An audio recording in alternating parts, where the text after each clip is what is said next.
کسی صاحب نے لکھا ہے اور ٹھیک ہی لکھا ہے کہ جب میں 4 سال کا تھا تو میرا یقین تھا کہ میرے ابو سب سے اچھے ہیں۔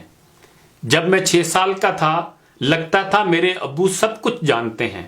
جب میں 10 سال کا تھا تو سوچتا تھا میرے ابو بہت اچھے ہیں لیکن بس ذرا غصے کے تیز ہیں۔ جب میں 12 سال کا تھا تو سوچتا تھا کہ میرے ابو تب بہت اچھے تھے جب میں چھوٹا تھا۔ جب میں 14 سال کا تھا لگتا تھا میرے ابو بہت حساس ہو گئے ہیں۔ جب میں 16 سال کا تھا تو سوچنے لگا کہ میرے ابو جدید دور کے تقاضوں سے آشنا نہیں ہیں۔ جب میں 18 سال کا تھا تو لگتا تھا کہ میرے ابو میں برداشت کی کمی بڑھتی جا رہی ہے۔ جب میں 20 سال کا تھا تو معلوم ہوتا تھا کہ میرے ابو کے ساتھ تو وقت گزارنا بہت ہی مشکل کام ہے، پتہ نہیں امی بیچاری کیسے ان کے ساتھ اتنی مدت سے گزارا کر رہی ہیں۔ جب میں 25 سال کا تھا لگتا کہ میرے ابو کو ہر اس چیز پر اعتراض ہے جو میں کرتا ہوں۔ جب میں 30 سال کا تھا تو معلوم ہوتا تھا کہ میرے ابو کے ساتھ باہمی رضامندی بہت ہی مشکل کام ہے۔ شاید دادا جان کو بھی ابو سے یہی شکایت ہوتی ہوگی جو مجھے ہے۔ جب میں 40 سال کا تھا تو سمجھ آنے لگی کہ میرے ابو نے میری پرورش بہت ہی اچھے اصولوں کے ذریعے کی، مجھے بھی اپنے بچوں کی پرورش ایسے ہی کرنی چاہیے۔ جب میں 45 سال کا ہوا تو مجھے حیرت ہونے لگی کہ ابو نے ہم سب کو کیسے اتنے اچھے طریقے سے پالا پوسا۔ جب میں 50 سال کا ہوا تو سوچنے لگا کہ میرے لیے تو بچوں کی تربیت بہت ہی مشکل کام ہے، پتہ نہیں ابو ہماری تعلیم و تربیت اور پرورش میں کتنی اذیت سے گزرے ہوں گے۔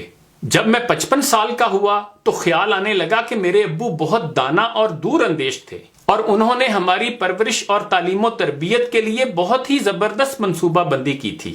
جب میں 60 سال کا ہوا مجھے احساس ہوا کہ میرے ابو سب سے اچھے ہیں۔ غور کیجئے کہ اس دائرے کو مکمل ہونے میں کتنے سال لگے اور بات آخر میں پھر پہلے والے مقام پر آ گئی کہ میرے ابو سب سے اچھے ہیں۔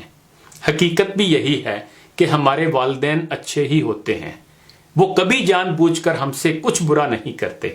ہاں، ان کی کچھ مجبوریاں ہو سکتی ہیں کیونکہ وہ جنم تو دیتے ہیں، کرم خدا ہی دے سکتا ہے۔ ہماری تقدیریں تو خدا کے ہاتھ میں ہیں، پھر کچھ اچھا برا ہو جانے پر ماں باپ کو قصوروار کیوں ٹھہرانا؟ ہر والدین ہمیشہ اولاد کا بھلا ہی چاہتے ہیں، بلکہ وہ برا چاہ ہی نہیں سکتے۔ خدا کی بہترین نعمتوں میں والدین کی نعمت بھی شامل ہے۔ دنیا میں آپ کو تقریباً سب کچھ دوبارہ مل جاتا ہے، لیکن والدین کا نعم البدل دوبارہ نہیں ملتا۔ والدین سے بڑھ کر کوئی خیر خواہ، کوئی دوست، کوئی غم خوار دوبارہ کم ہی ملتا ہے۔ لیکن افسوس، ہم میں سے بہت سے لوگ اس نعمت کی بر وقت قدر نہیں کرتے اور پھر اس نعمت کے چھن جانے پر ساری عمر پچھتاتے رہتے ہیں۔ آئیے ہم اپنے والدین سے بہترین سلوک کریں، ان کے سامنے اف تک نہ کریں، ان کی خوب خدمت کریں قبل اس کے کہ بہت دیر ہو جائے۔ اللہ کریم ان کا سایہ ہمارے سروں پر سلامت رکھے، آمین۔ یہ دعا ضرور کرتے رہا کریں، رب ارحمہما کما ربیانی صغیرا، کہ اے اللہ میرے والدین پر اس طرح رحم فرما جیسے انہوں نے مجھ پر اس وقت مہربانی کی جب میں کم سن تھا۔ انہی گزارشات کے ساتھ اجازت چاہوں گا، اپنا خیال رکھیے گا۔ آخر پر ایک شعر بھی سن لیں۔